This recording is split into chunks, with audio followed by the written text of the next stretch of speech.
தென்னிந்திய நடிகர் சங்கம் சார்பாக அல்ல, ஒட்டுமொத்த தமிழ் சமூகம் சார்பாக. ஏனென்னா அவர் மூச்சுக்கு மூச்சு அவர் என் இனிய தமிழ் மக்களேன்னு சொன்னதுனால எங்களுடைய கோரிக்கையாக மட்டுமல்ல, ஒட்டுமொத்த தமிழ் சமூகத்தின் சார்பாக அவருக்கு மிகச்சிறந்த விருதான, இந்திய அரசின் மிகச்சிறந்த விருதான பாரத ரத்னா அதை அவருக்கு கொடுத்து கௌரவிக்கணும்னு நாங்கள் மனதார வேண்டிக்கிறோம்.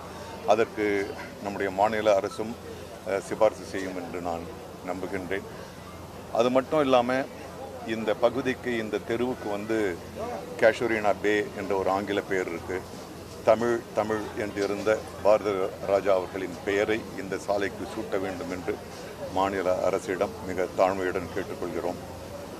இமயம் இன்னும் வான்மூட்டும் அதன் காவியங்களால், அது படைத்த காவியங்களால். நன்றி.